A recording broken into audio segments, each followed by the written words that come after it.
My face was staring back at me from the conference room whiteboard, marked Streamlined Target in thick red marker. Right next to three other photos, Jim Patterson, Al Rodriguez, Steve Walsh, all of us over 45, all with the same neat corporate handwriting underneath our pictures like we were suspects in some efficiency manhunt. Marcus Thompson, 48 years old. That's me telling you the story, because someone needs to hear what really happens when young management decides to modernize a company that's been running just fine for 22 years. I sat there in that beige conference room, watching Lisa Parker pace back and forth in her designer heels, gesturing with that red marker like she was conducting some corporate orchestra. The smell of stale coffee and bad decisions hung in the air. Behind her, our employee photos looked like a police lineup, and in a way, that's exactly what this was. Lisa got promoted to VP of Operations back in February, fresh out of her MBA program at Northwestern, riding on Daddy's connections since her old man Tom Morrison sits on the board of directors. She spent her first week talking about agile methodologies and disruptive innovation like she'd personally invented the phrases. The rest of us just kept doing our jobs, keeping the lights on, making sure government contracts got fulfilled on time and under budget. But sitting in that conference room, watching her tap my photo with that marker, I knew the game had completely changed. These legacy employees, she said, not even looking at me directly, represent outdated thinking patterns that are holding us back. We need fresh energy, streamlined processes, digital native mindsets to compete in today's marketplace. Legacy employees. I'd been with Morrison Defense Solutions for 22 years. Started as a junior logistics coordinator right after my Army discharge from Fort Bragg, worked my way up to senior operations director through 3 CEOs, 4 major restructures, and countless hotshot managers who came and went like seasonal weather. But I'd never been called legacy before. The other guys in that room had the same expression I probably did. That quiet recognition that comes when you realize you're not in a meeting, you're in an execution. Jim Patterson from Quality Assurance, 52 years old, been there 18 years. Al Rodriguez from Procurement, 49, started the same month I did. Steve Walsh from Contract Management, 51, knew every federal regulation by heart. Between the 4 of us, we had 73 years of institutional knowledge. But Lisa Parker saw us as obstacles to her vision of a lean, modern operation. The board has approved a comprehensive operational realignment, Lisa continued, clicking through her PowerPoint presentation like she was announcing a company picnic. Effective immediately, we'll be implementing new authorization protocols, updated security clearances, and streamlined reporting structures. She paused at a slide titled Digital Transformation Initiative and finally looked directly at me. Marcus, your current role will be absorbed into our new automated systems framework. Your badge access will be suspended pending transition documentation and knowledge transfer to our junior staff. Just like that.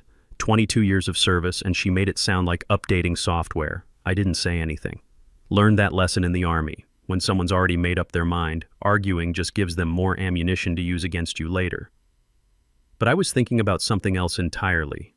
Something Lisa didn't know about. Something I'd put in place after the last time management tried to push out experienced staff without thinking through the consequences. See, back in 2019, there was this incident. Company tried to restructure 3 senior guys right before a major federal audit, thinking they could replace 60 years of combined experience with cheaper labor and automated systems. Cost us a $12 million Department of Defense contract when the new team couldn't navigate the compliance requirements. Took 8 months to rebuild our reputation with the contracting officers. That's when I drafted Clause G15.7. It's buried deep in the Operational Continuity Manual, subsection 15, paragraph 7. Most people never read past the first page of that 847-page document.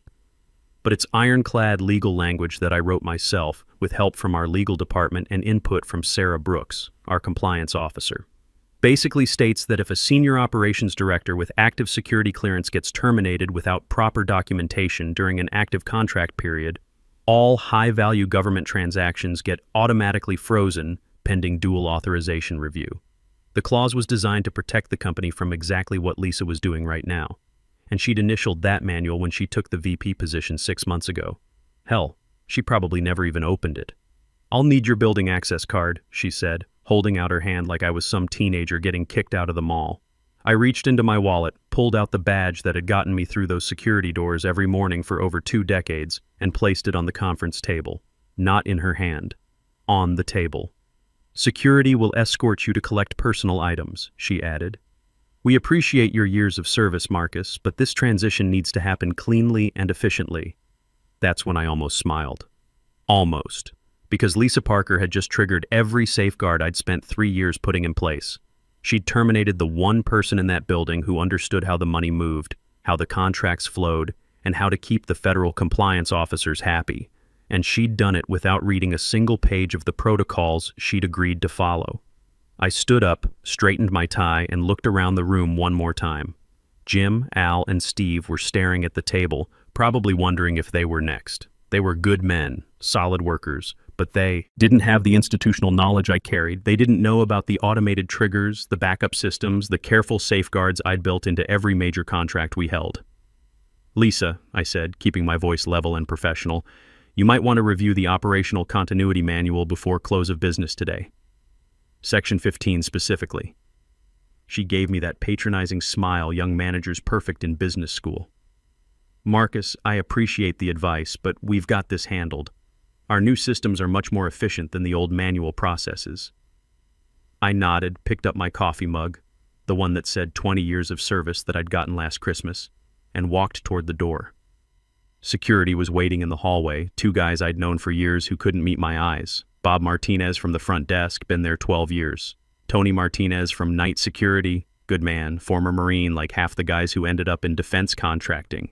They knew this wasn't right, but they had mortgages and families and couldn't afford to make waves.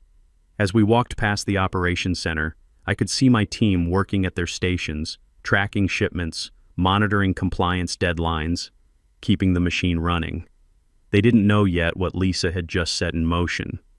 Didn't know that come Monday morning, when the automated system started their weekly processing cycle, everything was going to come to a very sudden stop. I packed my personal items methodically. The Army taught me that. When you're rotating out of a position, you do it right. 22 years of accumulated life fit into 2 cardboard boxes.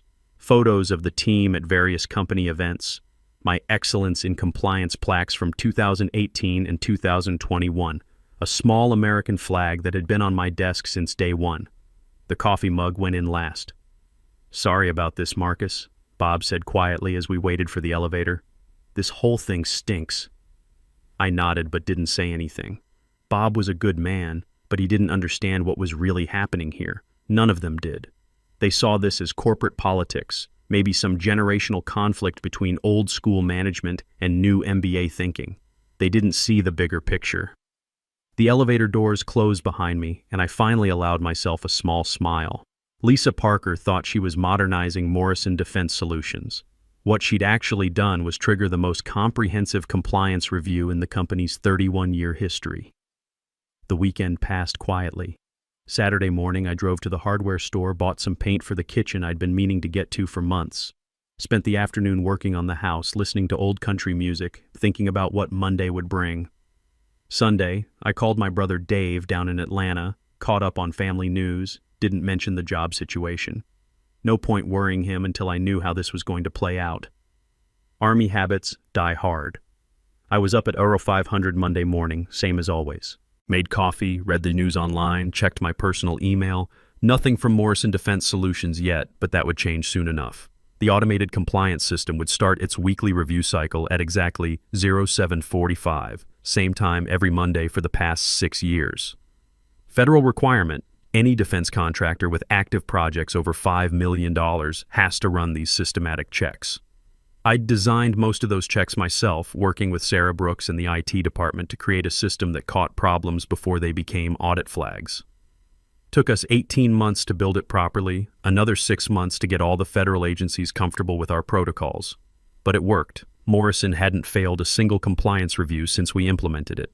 The system would hit clause G15.7 like a freight train hitting a stalled car.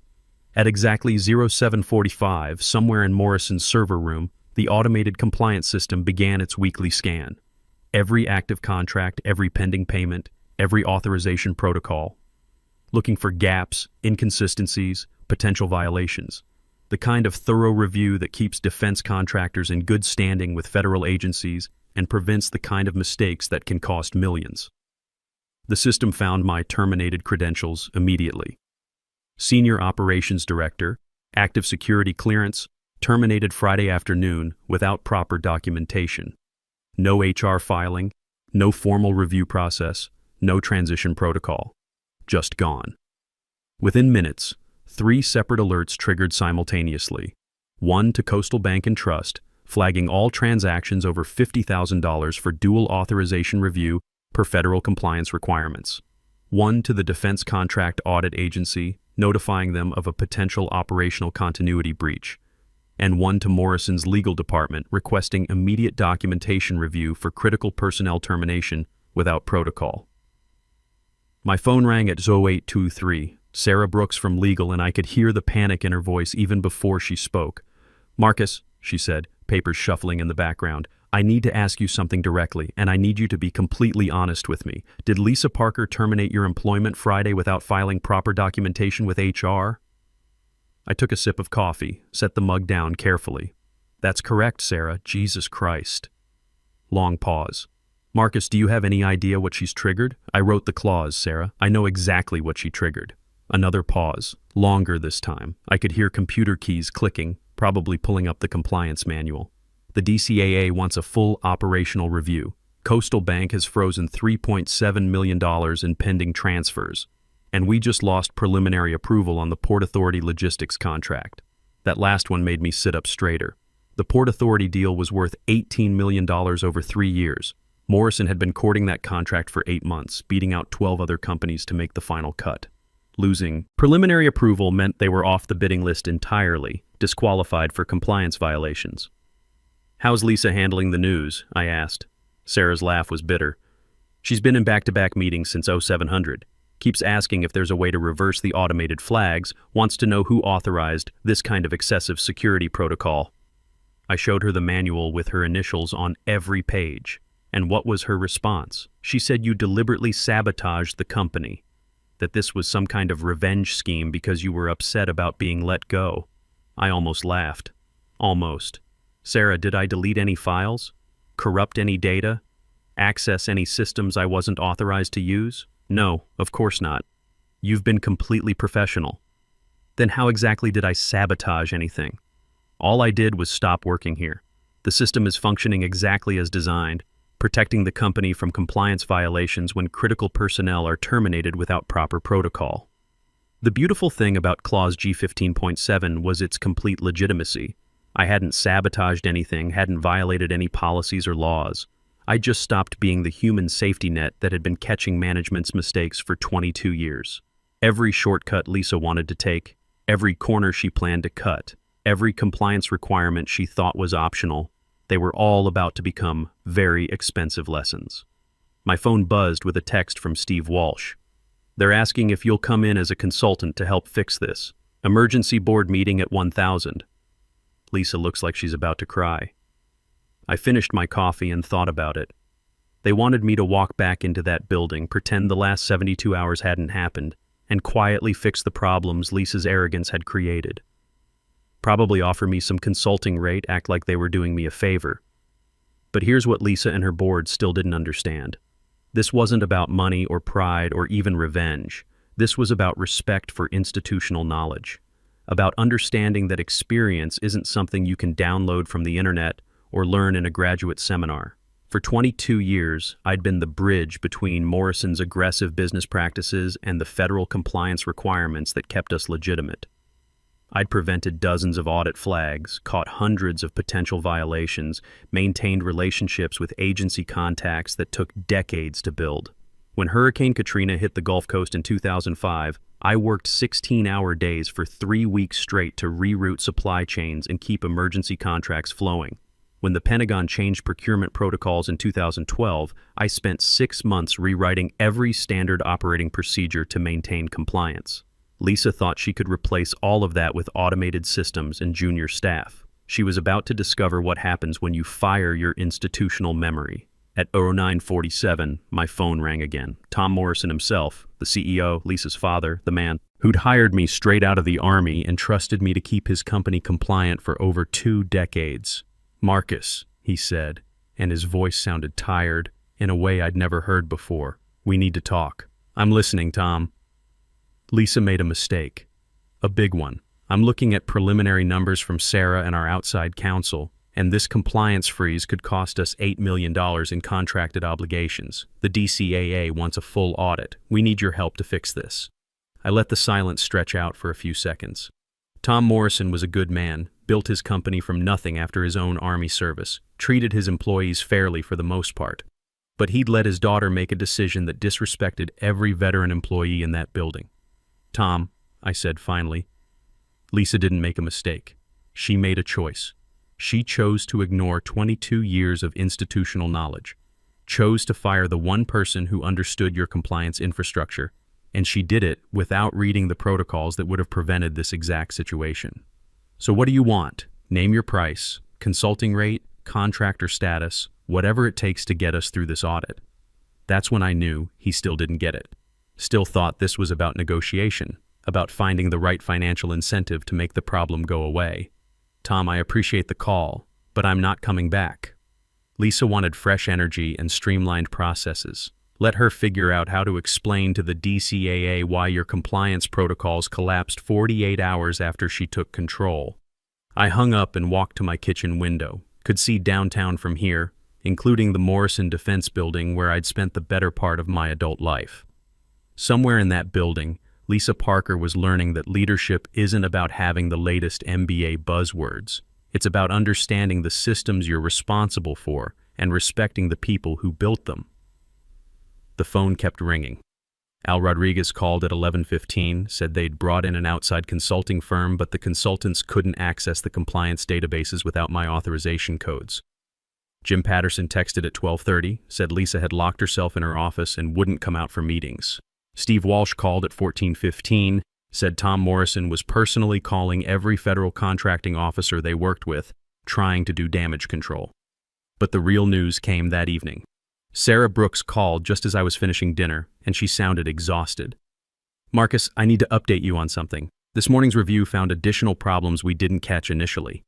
The compliance system flagged 17 contracts for technical violations going back 8 months. Things you'd been manually correcting without formal documentation. I set down my fork. What kind of violations? Authorization overrides, timeline extensions, specification modifications. All legitimate business decisions, but they should have been formally documented and reported to the agencies.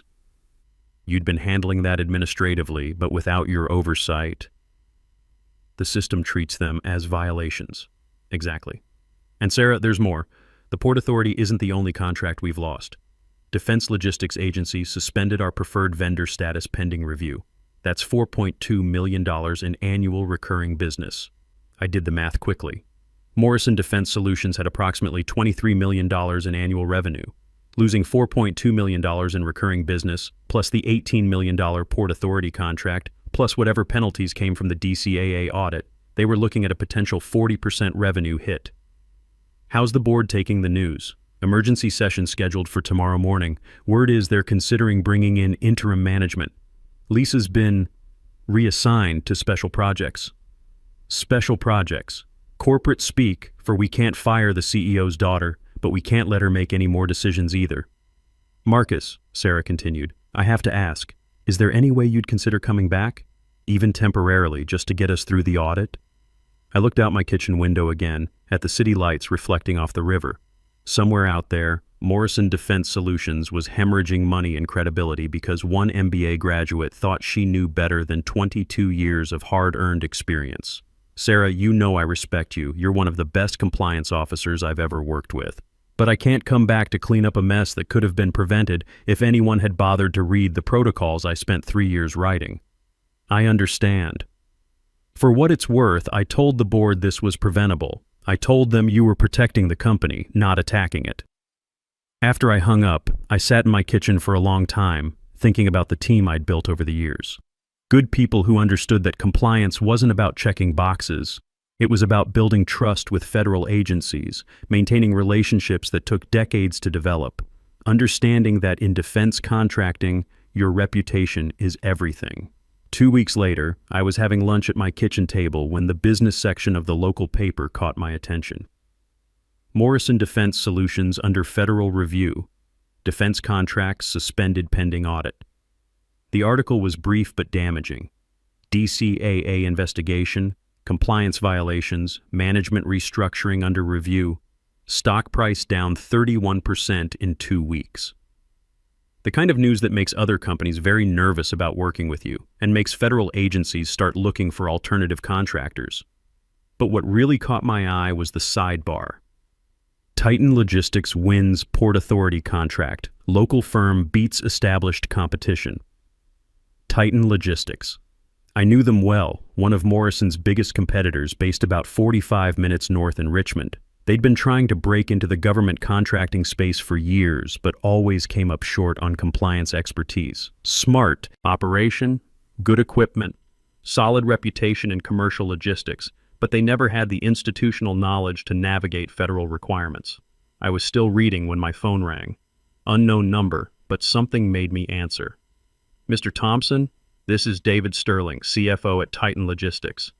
I hope you don't mind me calling directly. I set down my coffee. How can I help you, Mr. Sterling? We've been following the situation at Morrison Defense. Industry news travels fast, as you know. We also heard through our network that you might be available for new opportunities. Depends on the opportunity. We just landed the Port Authority logistics contract. $18 million over 3 years. Exactly the one Morrison was competing for. But we're honest about our limitations. We need someone who understands federal compliance inside and out. Someone who can build the infrastructure we need to handle this kind of project properly. I leaned back in my chair. The Port Authority contract. The same one Morrison had lost when Lisa triggered the audit. What kind of timeline are we talking about? Immediate start if you're interested. Full-time position, not consulting. Director of Compliance Operations. You'd have complete authority over protocols, hiring, process development, vendor relationships. Essentially, you'd build the department from scratch according to your specifications. The offer was interesting, more than interesting. It was exactly the kind of challenge I'd been looking for. A chance to build something right from the beginning without having to work around 20 years of accumulated shortcuts and bad decisions. What's the compensation package?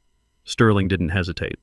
Base salary $145,000, performance bonuses tied to contract compliance metrics, full benefits including health and dental, 4 weeks paid vacation, and a $15,000 signing bonus. And Mr. Thompson, we've done our homework. We know what you accomplished at Morrison. You'd have the resources and authority to do it right this time. It was almost double what I'd been making at Morrison. More than that, it was respect for what I'd spent 2 decades learning. I'll need to think about it, of course. But Marcus, can I call you Marcus? I want you to know something. We didn't just hear about you through industry contacts. Tom Morrison called me himself last week, told me that if we wanted to succeed in government contracting, we needed to hire you before anyone else figured out you were available. That stopped me cold. Tom Morrison, recommending me to his competition, after Lisa had called me legacy thinking and walked me out with security. Tom said that? His exact words were, Marcus Thompson is the reason we stayed compliant for 22 years. Whoever hires him next is going to eat our lunch on every federal contract for the next decade. He also said we should be prepared to pay whatever it takes to get you. I thanked Sterling, promised to call him back within 48 hours, and hung up. Then I sat there for a while, thinking about what Tom Morrison had really been telling me. It wasn't just a recommendation, it was an admission. An acknowledgement that Lisa's streamlining had cost him the one asset his company couldn't replace. That afternoon, my phone buzzed with a text from Jim Patterson. Marcus, thought you should know. Board meeting this morning. Lisa's out as VP, demoted to special projects reporting to Tom directly. They're bringing in McKinsey to do a full operational review. 3 more guys from our old team got let go this morning. I wasn't surprised. The DCAA doesn't mess around with compliance violations, especially when they involve defense contractors with active federal projects. Morrison was looking at months of audits, restricted bidding on new contracts, and the kind of scrutiny that makes federal agencies very reluctant to work with you. Meanwhile, I was being offered the chance to build exactly what I'd always wanted: a compliance department with proper resources, management support, and the authority to do things right from day one. I called Sterling back that evening. Mr. Sterling, Marcus Thompson, I'm accepting your offer. Outstanding. When can you start? Monday morning. But I have a few conditions. Name them. First, I want hiring authority for my department. The people I bring in need to understand that compliance isn't about checking boxes. It's about building relationships with federal agencies based on trust and reliability. Agreed. Second, any major operational decision that affects federal contracts comes through my office for compliance review before implementation. No exceptions, no matter how urgent. Absolutely. Third, I want quarterly presentations to your board about compliance infrastructure. They need to understand what it takes to maintain federal contractor status and why cutting corners in this area is never worth the risk. Done. Anything else? Just one thing. I know several experienced professionals who are currently between positions. Good people who understand government contracting, people who've been let go because companies thought they could automate institutional knowledge. Sterling laughed. You mean the other guys Morrison let go? That's exactly what I mean. Marcus, if you can build us a compliance team that keeps federal auditors happy and contracts flowing smoothly, you can hire whoever you want. Monday morning, I walked into Titan Logistics headquarters wearing my best suit and carrying the same leather portfolio that had seen me through more contract negotiations than I could count. The lobby was clean, modern, professional. No photos of employees marked as problems. No red markers labeling people as obsolete. David Sterling met me personally, walked me to a corner office with windows facing the river. Your office, he said. We'll have the nameplate ready by Wednesday. Director of Compliance Operations. The title looked good on paper, but what looked even better was the conference room next door, already set up for my first department meeting. By the end of the week, I'd hired Jim Patterson as Senior Compliance Analyst, Al Rodriguez as Procurement Compliance Specialist, and Steve Walsh as Contract Management Director.